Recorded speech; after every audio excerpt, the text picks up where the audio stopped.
اللہ نے میرے نبی کو کیسا بنایا؟ ایک بدو عورت ہے، ان پڑھ عورت ہے، ام معبد الخزاعیہ، وہ میرے نبی کا حلیہ بتاتی ہے. آپ کو ترجمہ کر کے سناؤں گا، لیکن آپ الفاظ کا ردم اور الفاظ میں میوزک وہ آپ سب محسوس کریں گے. وہ بدو عورت کہتی ہے رأیت رجلا ظاہر الوضاء ابلج الوجه حاسن الخلق لم تعبه ثجلا ولم تزر به سعلا وصیم قصیم في عينيه دعج في أشفاره وطف في صوته سحل في لحيته كثافة في عنقه سطع وصيم قصيم أكحل أحور أزج أقرن إن تكلم علاه البهاء وإن سكت فعلاه الوقار وكأن منطقه خرزات نظم ينحدرن. اللہ، پتہ چلا کہ الفاظ کا ردم.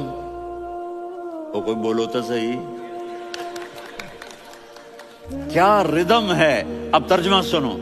وہ کہتی ہے اپنے خامد کو کہ ابو معبد، ایک شخص آیا تھا، مجھے یوں لگا جیسے 14ویں کا چاند کپڑے پہن کے زمین پہ اتر آیا ہو. سبحان اللہ، کیا کہ انتہائی خوبصورت، انتہائی حسین و جمیل، پیٹ نکلوا نہیں کہ بدصورت ہو جائے. کہا اتنا خوبصورت تھا کہ سر سے پاؤں تک حسن اس کا غلام تھا، خوبصورتی اس کی باندھی تھی، اور میں جدھر سے دیکھتی تھی مجھے حسن ہی حسن نظر آتا تھا. اور جب میں اس کے چہرے پر دیکھتی تو میری آنکھ نہیں بھرتی تھی، میرا جی چاہتا تھا میں دیکھتی جاؤں دیکھتی جاؤں دیکھتی جاؤں، میرا دل نہیں بھرتا تھا. کون؟ وسیم. وسیم اسے کہتے ہیں جس کو دیکھنے سے دل نہ بھرے. قسیم، جدھر سے دیکھو حسن ہو، اسے کہتے ہیں قسیم، کہ اس کی آنکھیں بڑی موٹی. احور، ادعج، اشکل، انجل، ابرج، اہدب، یہ سب میرے نبی کی آنکھوں کی تعریف ہے.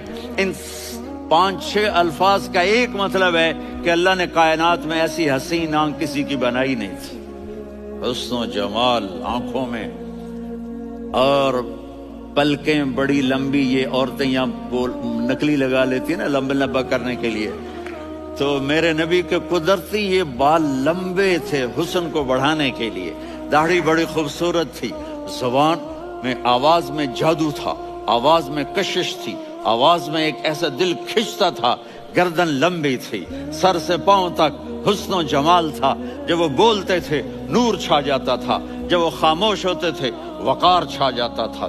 اور سوا البطن و صدر، سینہ اور پیٹ برابر. سبت القصب، سیدھا قد تھا، سیدھا قد، بالکل سیدھا قد. عریض المنکبین، چھاتی چوڑی تھی.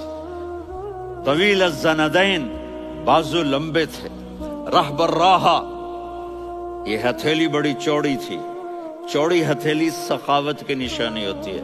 رحب مسیح القدمین، پاؤں اتنے نرم تھے لگتا تھا اس پر تیل لگا ہوا ہے اور پانی اس سے یوں نیچے چلا جاتا تھا. اور یمشی تکفین، کندھے جھکا کے چلتے تھے. اللہ، یہاں 4 آدمی سلام کریں تو آدمی یوں ہو جاتا ہے. اور میرے نبی کو فرشتے سلام کر رہے ہیں اور آپ یوں چلتے تھے، ایسے ایسے چلتے تھے، تھوڑے سے کندھے جھکا کے چلتے تھے. ایسے آپ کبھی نہیں چلے. جو دیکھنے میں ایسا حسین ہو اس سے پیار کیوں نہ کیا جائے. خاندان اونچا ہو تو آدمی اس کی قدر اور عظمت کرتا ہے. میرے نبی کا خاندان کیا ہے؟ میرے نبی نے فرمایا اللہ نے آدم کی ساری اولاد سے عرب کو چنا، عرب کی ساری اولاد سے مضر کو چنا، مضر کی ساری اولاد سے قریش کو چنا، قریش کی ساری اولاد سے ہاشم کو چنا، اور ہاشم کی ساری اولاد سے اللہ نے مجھے چنا. میں سب سے اعلیٰ خاندان کا ہوں، عالی نسب ہوں. میرے اللہ نے میرے 10 نام رکھے ہیں. میں محمد، میں احمد، میں ماہی، میں حاشر، میں عاقب، میں فاتح، میں ابو القاسم، میں طٰہٰ، میں یاسین. ان سے پوچھو. میں ایک مثال دیتا ہوں. محبت ہوتی ہے نا، چھوٹا بچہ گود کا، میرا چاند، میرا دلارا، یہ اس کا بچہ ہے بٹن جتنا، یہ نبیل کا اتنا سا ہے، تو اس کو کبھی یوں اٹھاتا ہے، کبھی یوں اٹھاتا ہے، کبھی یوں اٹھاتا ہے، کبھی یوں اس کو لوریاں دیتا ہے. میرا چاند، کالا ٹٹ میرا چاند، میرا چاند، میرا چاند۔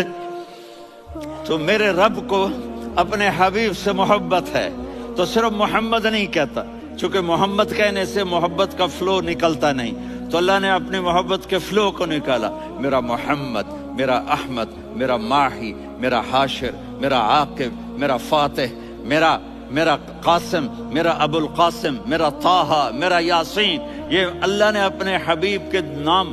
اور پھر قرآن میں جاؤ، شاہد، مبشر، نذیر، داعی اللہ، سراج منیر، رؤوف، رحیم، عزیز، حریص، مزمل، مدثر، یہ اللہ نے پورے قرآن میں سارے نبیوں کا نام لیا، یا عیسیٰ، یا موسیٰ، یا یحییٰ، یا ابراہیم، یا نوح، نام لے کر پکارا، لیکن اپنے حبیب کو ایک دفعہ بھی یا محمد نہیں کہا، بلکہ لقب سے پکارا، یا ایھا النبی، یا ایھا الرسول، یا ایھا المزمل، یا ایھا المدثر۔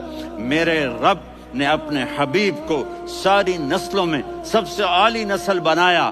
اگر اپنے نبی سے پیار نہ کریں تو کس سے پیار کریں؟